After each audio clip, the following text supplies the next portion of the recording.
اعوذ باللہ من الشیطان الرجیم بسم اللہ الرحمن الرحیم۔ السلام علیکم ناظرین، آپ کا ہوسٹ فیصل عزیز بٹ۔ ناظرین، آج میں آپ کی خدمت میں عرض کرنے والا ہوں کہ مسلم لیگ نون اور پیپلز پارٹی کی اتحادی حکومت جو ہے، اس میں مسلم لیگ نون کو پہلا جھٹکا، انتہائی اہم اور انتہائی جھٹکا جو ہے وہ کیا ملا ہے، اور وزیر اعظم نے اپنے ہی دیے ہوئے احکامات کیوں واپس لے لیے ہیں۔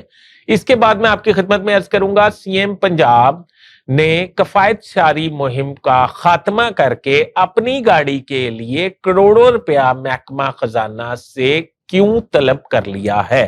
اس کے علاوہ میں آپ کی خدمت میں عرض کروں گا کہ سحری رمضان کیونکہ چل رہے ہیں ماشاءاللہ، تو سحری کے حوالے سے سحری ایک خواتین کا ایسا گروپ سامنے آیا ہے جو بینڈز کی دھن پر سحری کے اوقات میں علاقے کے لوگوں کو جگاتے ہیں، اس میں وہ نغمے بھی گاتی ہیں جس کے ذریعے لوگوں کو جگایا جاتا ہے سحری کے لیے۔ یہ گروپ کیسے کام کر رہا ہے اور اس میں کون خواتین شامل ہیں یہ بھی عرض کروں گا۔ اس کے علاوہ میں آپ کی خدمت میں عرض کروں گا کہ اس وقت پاکستان میں جو عمران خان کو ایک بنیاد بنا کر فیصلہ کیا گیا ہے کہ جیلوں میں قیدیوں پر پابندی، اس سے کتنے ہزار قیدیوں کے حقوق جو ہیں وہ مسخ ہوئے ہیں اور اس سے کیا نقصانات ہوئے، کس جیل میں کتنے قیدی ہیں، یہ بھی آپ کی خدمت میں پیش کروں گا۔ کائنڈلی میرا چینل سبسکرائب کر لیجئے، کوئی بھی پولیٹیکل ڈیولپمنٹ یا کوئی کرنٹ افیئرز کے حوالے سے یہ معلومات جو ہیں آپ تک بر وقت پہنچ سکے، میں آپ کا بڑا مشکور رہوں گا۔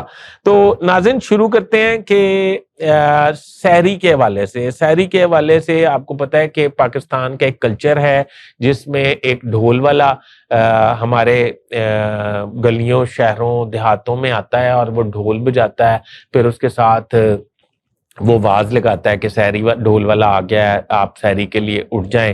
یہ کلچر بہت پرانا چلا آ رہا ہے جب سے آپ نے اور میں نے آنکھ کھولی ہے۔ تو اب ایک ایسا گروپ سامنے آیا ہے جو خواتین، ینگ خواتین پر مشتمل ہے۔ یہ گروپ جو ہے اپنا، ان کا ایک بینڈ ہے اور یہ بینڈ کی دھنوں پر گانے گاتے ہیں اور گانے کے ذریعے لوگوں کو بیدار کرنا ان کا بنیادی مقصد ہے۔ اور یہ گروپ جو ہے گزشتہ 2-3 سال سے یہ خدمات انجام دے رہا ہے، پر اب یہ منظر عام پہ آیا ہے، سوشل میڈیا پہ ٹاپ ٹرینڈ پہ بھی چل رہا ہے، آپ نے شاید دیکھا ہو۔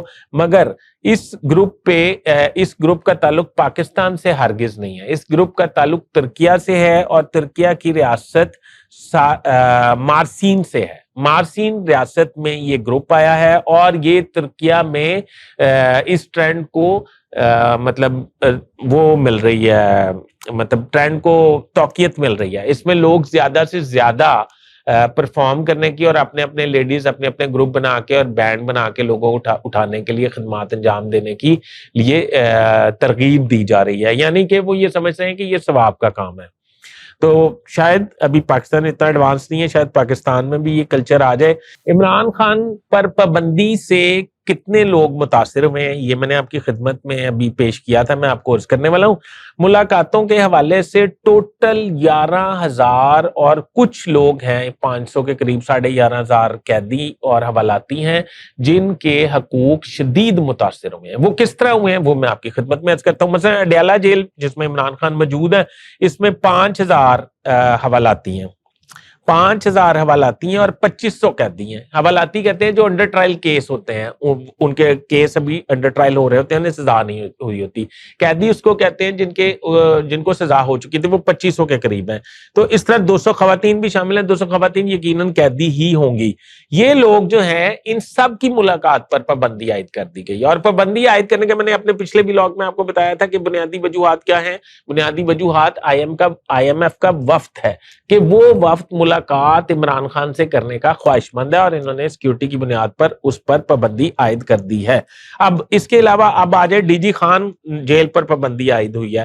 ڈی جی خان جیل میں اس وقت جو موجود ہیں حوالاتی اور قیدی، اس میں 300 قیدی ہیں ڈی جی خان جیل میں، یعنی کہ سزا یافتہ ہیں، اور اس کے علاوہ 900 حوالاتی ہیں، یعنی کہ انڈر ٹرائل کیس پرزنر جو ہیں، 7 خواتین بھی شامل ہیں، یہ بھی قیدیوں میں شامل ہوں گی۔ میاں والی جیل میں آ جائیں 600 قیدی ہیں اور 1200 حوالاتی ہیں، جبکہ 12 خواتین قیدی بھی ہیں۔ اٹک جیل میں آج 100 قیدی ہیں، 700 حوالاتی ہیں، جبکہ 14 خواتین قیدی شامل ہیں۔ اس طرح اڈیالہ، اٹک، میاں والی، ڈی جی خان 4 جیلوں پر پابندی عائد ہوئی ہے۔ یہ 4 جیلوں میں 11,500 حوالاتی و قیدی موجود ہیں۔ ان کے حقوق کی شدید خلاف ورزی ہوئی ہے اور ان حقوق کو عالمی دنیا، یورپی یونین جو ہے وہ بڑے اچھے طریقے سے مانیٹر کر رہی ہے، اور میرا یہ خیال ہے کہ اس پہ پاکستان سے ضرور پوچھ گچھ ہوگی۔ میرا خیال یہ ہے کہ صرف عمران خان پہ پابندی عائد کرنی ہے بالفرض، کیونکہ مجبوری ہے آپ کی، آئی ایم ایف کے وفد سے آپ اس کی ملاقات نہیں کروانا چاہتے، تو پھر اس کو کسی ریسٹ ہاؤس میں سالہ ریسٹ ہاؤس میں ادھر ادھر شفٹ کر دیں اور کہیں جی پتہ ہی نہیں وہ کتنے گیا، سن تو نہیں پتا، وہ تو چلا گیا کہیں، ہمیں نہیں پتا، اور کسی کو کانو کان خبر نہ ہونے دیں۔ یہ طریقہ ہے، یہ جو ہے جس سے 11,500 لوگ، اس میں بہت غریب غربا لوگ بھی ہوں گے، وہ متاثر ہوں گے، جن کے والی وارث کوئی نہیں ہے، جن کو ملنے مہینے کے بعد لوگ آتے ہوں گے، کوئی 100 200 400 دے جاتے ہوں گے کہ کوئی ضرورت کی چیز خرید لینا، ان کی شدید زیادتی ہے۔ بڑا رمضان کا مہینہ ہے، درگزر کا مہینہ ہے، رحم فرمائے ان لوگوں پہ۔ اب ہم بات کریں گے سی ایم پنجاب کے حوالے سے۔ سی ایم پنجاب کی بلٹ پروف گاڑی ہے، بلٹ پروف گاڑی کا معائنہ کیا گیا ہے، معائنہ کرنے کے بعد یہ طے کیا گیا کہ اس کے ٹائر جو ہیں وہ تھوڑے نئے ہوں، بھی چل جائیں گے پر نئے ہوں تو ذرا زیادہ بہتر ہے۔ تو انہوں نے کہا ٹھیک ہے، بادشاہ سلامت نے کہا ٹھیک ہے، انہوں نے کہا خط لکھ دیں محکمہ خزانہ کو۔ اس سے پہلے میں آپ کو بتا دوں کہ پنجاب حکومت نے ضمنی بجٹ پر پابندی عائد کی ہوئی ہے، پر کوئی بات نہیں، جنہوں نے عائد کیا وہی لکھ رہے ہیں۔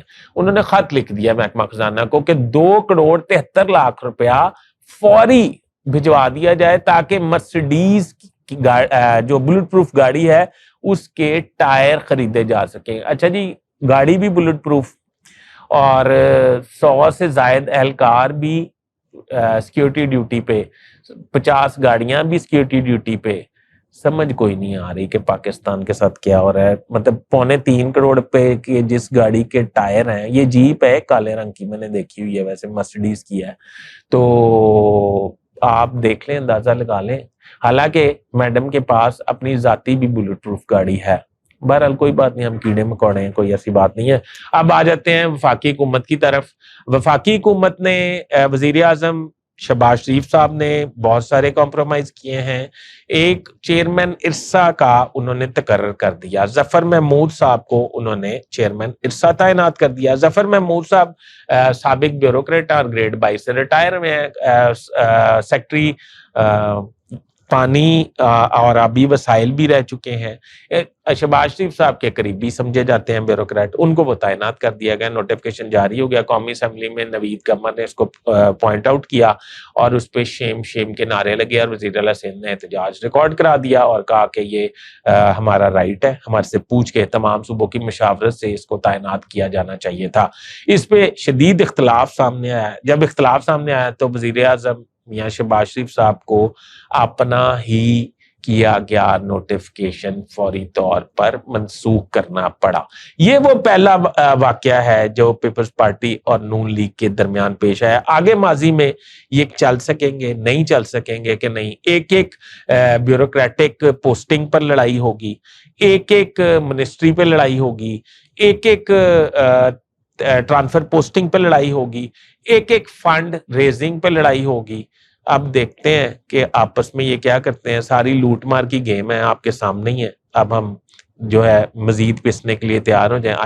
آئی ایم ایف کا وفد آیا ہوا ہے، اس نے پیسے دینے ہیں، تو اس کے بعد ان کا ہنی مون پیریڈ سٹارٹ ہو جانا ہے، اور پھر ہمارے پہ ظلم اور ستم، مہنگائی اور بربادی کے پہاڑ جو ہیں وہ ٹوٹ جائیں گے، کیونکہ ہم عوام جو ہیں ہی اسی لیے۔